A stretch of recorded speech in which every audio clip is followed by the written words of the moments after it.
Love talking South Carolina football with Will Gunter. You can catch him on the all-new early game, 107.5 The Game, Monday through Friday, really early in the morning. How early in the morning are you jumping on the radio, Will? Oh, 6 a.m. Eastern time. Each There and you every Monday go. through Friday. Good time. Too early for Good time. me. Lots of All fun. right.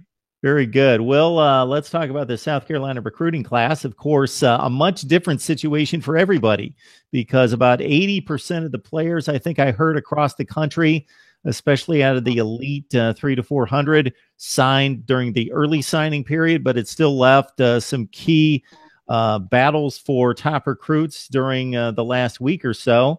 South Carolina comes in at 7th in the SEC, number 19 in the country, according to the 247 composite.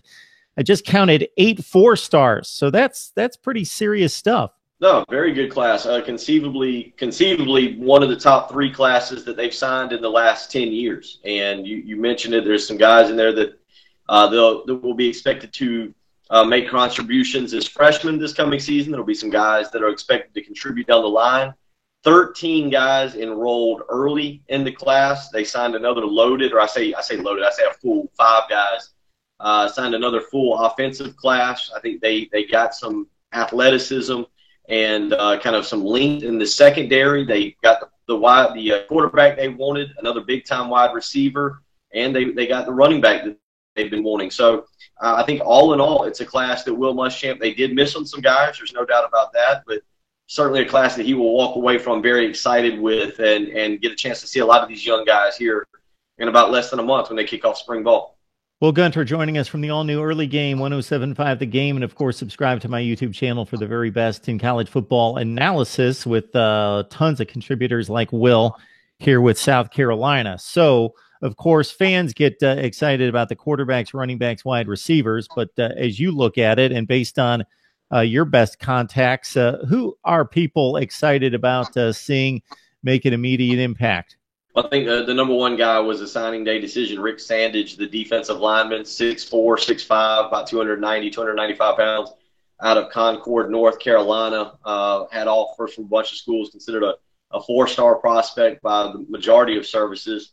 Kind of speaks volumes about where we're recruiting. I used to do recruiting rankings, so I know about this, but Rivals.com has him ranked 48th. ESPN 300. Not into 300, so take that for what it's worth. There's quite a drastic change in that. But Sandage would be probably considered the highlight of the class, choosing the Gamecocks over the Georgia Bulldogs there at the very end. North Carolina was also involved as well. So that would be the highlight. Again, defensive back J.C. Horn, a one-time Tennessee commitment to Butch Jones, who signed in the early signing period but is not enrolled yet, is a guy that they expect to come in and compete for a starting job early on.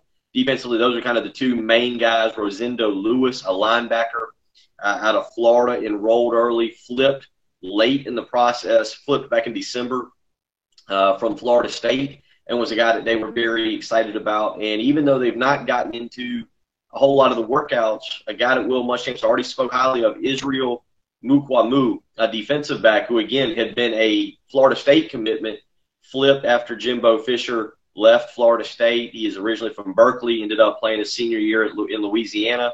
And defensively, those are 4 guys people are very excited about. Offensively, Josh Vann out of Tucker, Georgia, was actually a guy that South Carolina went in and took out of Georgia. The Bulldogs wanted him, 5'11", about 170 pounds. A slot wide receiver, kind of a guy who made a name for himself out of the opening out in Eugene, Oregon. DeCarrion Joyner is a quarterback that would be interesting to see develop. And on the offensive line, Dylan Wanham, the big name. I think South Carolina really hit it out in the park with this offensive line class. Dylan Wanham at tackle. Jovan Gwynn was a guy they beat out North Carolina State for, who fits the mold of offensive lineman they need. And Hank Manos, a center prospect from right here in town from Chapin High School in Columbia, has a chance to start as a true freshman, already enrolled. And a lot of people considering him one of the top center prospects in the country. So just a few names there that people are very excited about. When you bring up the names Vann, Horn, and Wanham, it seems like I've been hearing about those names forever. You brought those guys up a year and a half ago, I bet, during some of our conversations. Yeah, I mean, it's recruiting is changing. As a guy who has covered signing day I don't know, for 7 or 8 or 9 years, the evolution of recruiting now with the early signing period. South Carolina's got, I think one of the best guys in place to be able to handle the evolution of recruiting in Will Muschamp, a guy who thrives on it, who enjoys that aspect of the game. And part of that is getting out and building relationships early. South Carolina's off to a start in 2019 already with 5 commitments and on pace to land a few more maybe by the end of this month. And that's part of it. You talk about Josh Vann was a guy they were on extremely early out of state. Dylan Wanham, of course, is the younger brother of DJ Wanham. We won't call him a little brother because he's not, but 6'5", 295 pounds. No one gets to be little. But DJ Wanham, the older brother of prized recruit Dylan Wanham, a lot of guys like that certainly J.C. Horn was a guy that they identified very early on last year and really made a push for, and it was able to pay off. So that's one thing with Will Muschamp. They kind of understand the recruiting process. They've already had a big junior day at South Carolina a couple of weeks ago, back at the end of January. So it's a different era of recruiting. And again, I think South Carolina, you mentioned hearing those guys that I've mentioned for a while.